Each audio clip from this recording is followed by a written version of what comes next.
Hace poco tiempo el gobierno nacional aprobó el mecanismo de protección temporal para migrantes venezolanos, el Estatuto de Protección Temporal.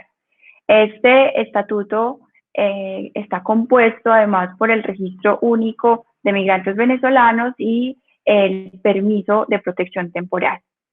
El estatuto tiene una vigencia de 10 años y de acuerdo a la facultad discrecional del Estado podrá prorrogarse o podrá cancelarse en cualquier momento.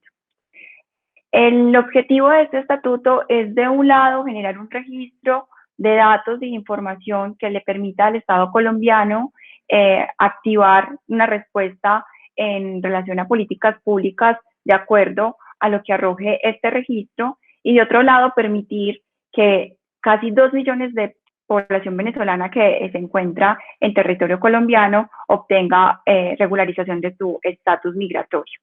Aquí hay grandes oportunidades que se generan de acuerdo al estatuto, pero también hay bastantes riesgos en su implementación. ¿Por qué? Porque si bien el estatuto permite de alguna manera lograr el acercamiento a una regularización y con ello promover el acceso a derechos, de otro lado, algunas de las condiciones que se establecen en el Estatuto de Protección Temporal y que dejan a cargo de Migración Colombia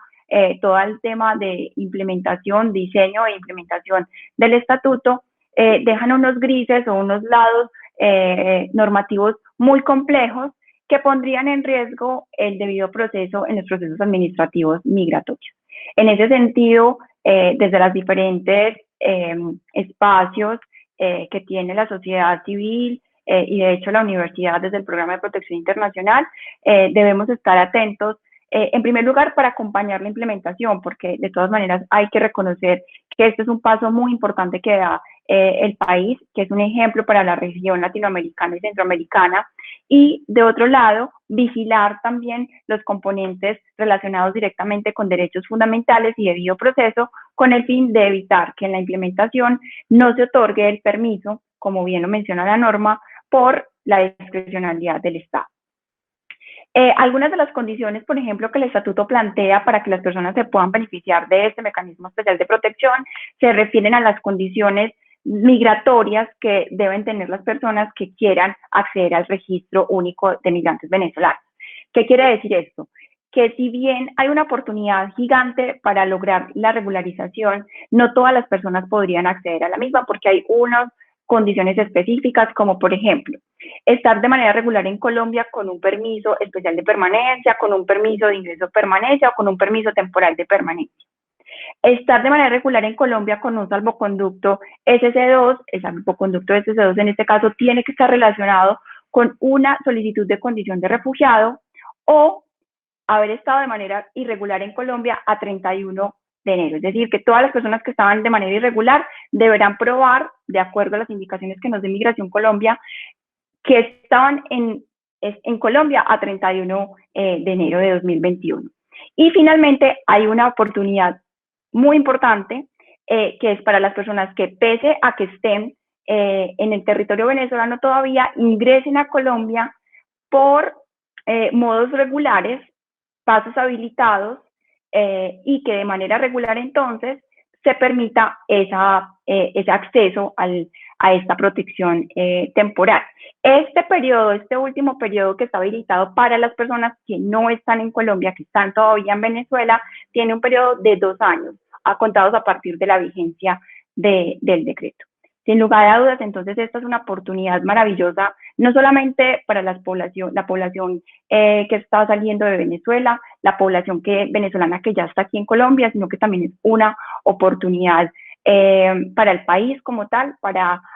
poder insertar a las personas, para poder pasar de esa exclusión que es estar en una condición de irregularidad a ser tenido en cuenta, porque además el documento que se entrega como permiso de protección temporal va a servir también para identificarse. Reconocemos que eso es una oportunidad también muy importante para aquellas personas que han perdido sus documentos, que no tuvieron acceso a un pasaporte, por ejemplo, niños y niñas que no tienen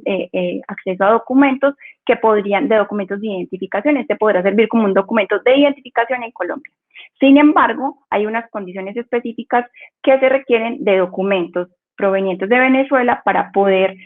ser parte de este registro único de población migrante. Es importante también acá establecer que hasta ahora solo hay un estatuto, es decir, que hasta ahora solamente tenemos un documento y un decreto general donde nos da algunas pautas de lo que será la implementación del mecanismo, pero que todavía falta un gran paso o más bien un número de pasos diferentes que permitan la implementación de este mecanismo. En ese sentido, Migración Colombia tendrá que definirnos, por ejemplo, cuáles van a ser los documentos de prueba para las personas que se encontraban de manera irregular en Colombia, cómo van a probar que estaban a 31 de enero en el país. Y también algunos documentos de identidad necesarios para poder hacer el registro, pues optar o hacer todo el trámite de registro. Finalmente, es importante señalar que este paso que está dando el país hay que acompañarlo,